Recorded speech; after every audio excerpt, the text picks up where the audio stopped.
ఈ ఎన్నికలకు సంబంధించి మీరు నిజంగా అరవింద్ పేరు మీద ఓట్లు అడగబోతున్నారా లేకపోతే మోడీ రామ మందిరం పేరు మీద ఓట్లు అడగబోతున్నారా?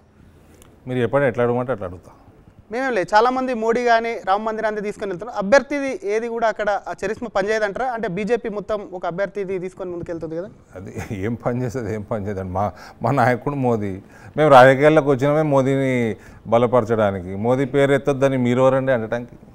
Who are you to ask me not to take Modi's name? లేదు, మోదీ పేరెత్తదని అనట్లేదు.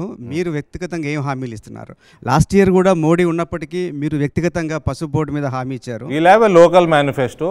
అది ఎలక్షన్ల కంటే ముందు 3 days బిఫోరో 5 days బిఫోరో మేము రిలీజ్ చేస్తాము.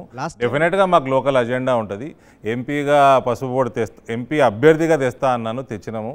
ఎంపీగా నేను పనిచేసిన దాన్ని బట్టి లాజిస్టికల్ కొన్ని ఎక్స్పోర్ట్స్ ఇంపోర్ట్స్ అదర్ లాజిస్టిక్స్ పైన పనిచేసినాం కాబట్టి ఇవాళ దాని ఇంపాక్ట్ కూడా గ్రౌండ్లో చూస్తూ ఉన్నాము. పసుపు రేట్లు అనుకోండి, ఎక్స్పోర్ట్ ప్రమోషన్ అనుకోండి, ఇంపోర్ట్ రిడక్షన్ అనుకోండి, ఇవన్నీ కూడా దాని అంశాలు ఉన్నాయి. అవి కాకుండా 7 రైల్వే ఓవర్ బ్రిడ్జ్లు నడుస్తున్నాయి, 2 కేంద్రీయ విద్యాలయాలు అయిపోయినాయి, నేషనల్ హైవేలు 1000 కోట్లు నడుస్తున్నాయి, రైల్వే లైన్లు 1000 కోట్లై నడుస్తున్నాయి, రైల్వే స్టేషన్ల ఆధునీకరణ అవుతూ ఉంది. ఇటువంటి కార్యక్రమాలు చాలా ఉన్నాయి. ఇవి అయినాక కొత్త ట్రైన్లు వస్తాయి. ఒక ప్రణాళిక మాకు కూడా ఉంది. మేము కూడా ఏదో 5 ఏళ్ల కోసం వచ్చి టైంపాస్కి రాలేదండి రాజకీయాల్లో. ఇవన్నీ చేసుకుంటూ ఎవరికి మేము నష్టం చేయలేదు. ₹1 అవినీతి ఆరోపణ లేదు. We have run our 5 years of MPs office very cleanly.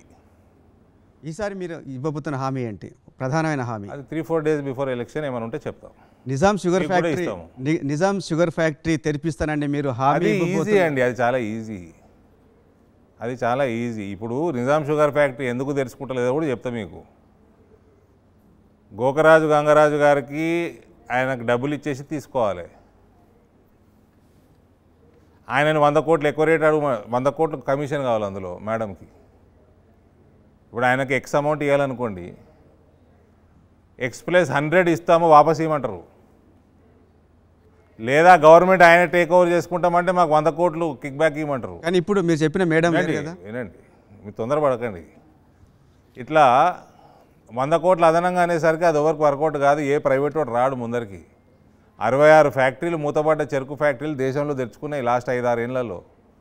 అది కూడా నేను మీడియాకి ఇచ్చినాను. లిస్ట్ ఆఫ్ 66 ఫ్యాక్టరీస్ కూడా ఇచ్చినాను. దానికి ఫండింగ్ ఏ రకంగా అయింది, రాష్ట్ర ప్రభుత్వాలు కేంద్ర ప్రభుత్వంతో ఎట్లా కోఆపరేట్ చేసినాయి, ఏ రకంగా ఒక ఆధునీకరించి ఈ ఇండస్ట్రీస్ నడుపుతూ ఉన్నారు, ఇవన్నీ కూడా డీటెయిల్స్ ఇచ్చినాను. అటువంటివి ఏం విజనరీ గవర్నమెంట్ ఇంతకుముందు లేదు, ఇప్పుడు కూడా రాదు. ఇప్పుడు కూడా ఉంది, వీళ్ళకి కూడా లేదు. ఈ అందరికీ కావాల్సింది పైసలే.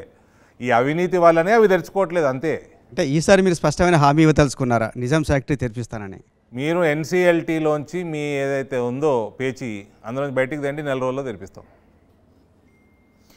ఇప్పుడు నేను ఒక బిజినెస్ మ్యాన్గా వచ్చి నేను ఇన్వెస్ట్ చేద్దాం అనుకుంటే కోర్టుకు పోయి అక్కడ పంచాయతీ తెలుసుకోమంటే ఎవరు ముందుకు రారండి. ఆ పంచాయతీ ఎందుకు తెగుతలేదు, ఫ్యాక్టరీలు ఎందుకు నడుస్తలేవు? గోకరాజు గంగరాజు కూడా నడుపుతామని ఉండే, ఆయన కూడా 7-8 ఏళ్ల కింద నేను నడుపుతాను మొత్తం అని ప్రైవేట్ పరంగా మొత్తం తీసుకుంటామని 10 ఏళ్ల కింద అన్నాడు. ఇలా షేర్ అమ్ముకుంటేందుకు 100 కోట్లు ఎక్కువ అడుగుతారు. ఎట్లు ఇస్తారండి? ఇవాళ టుడే నరేంద్ర మోడీకి 400 సీట్లు దాటేది ఎందుకండి? One of the main reasons అవినీతి లేకపోవడం. అరవింద్ గారు, ఈ 5 ఏళ్లలో మీరు నిజామాబాద్కు చేసిన అభివృద్ధి పనులు ఏంటి? చెప్తే కదా, ఏం చేశారు? ఇప్పుడే చెప్పినా కదండి. ఇప్పుడే కొన్ని హైలైట్స్ ఇచ్చిన మీకు. ఇప్పుడే నేను పసుపు మీద చేసిన లాస్ట్ 4 years, అందులో 2 ఏళ్ళు అయితే కోవిడ్లో పోయింది.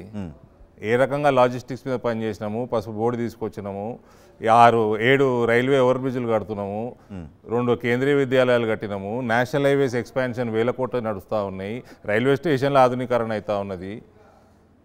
మరి ఇన్ని సెల్ఫ్ హెల్ప్ గ్రూప్స్కి 6,300 కోట్లు ఉన్నాయి, 70,000 ఉజ్వల కనెక్షన్లు ఉన్నాయి, 70,000 సుకన్య సమృద్ధి లోన్ అకౌంట్లు ఉన్నాయి, 8 లక్షల మందికి మీకు 4 లక్షల రూపాయల తక్కువ ధరలో జీవన బీమా ఉంది, 7 లక్షల ఆయుష్మాన్ భారత్ పథకాలు లబ్ధిదారులు ఉన్నారు.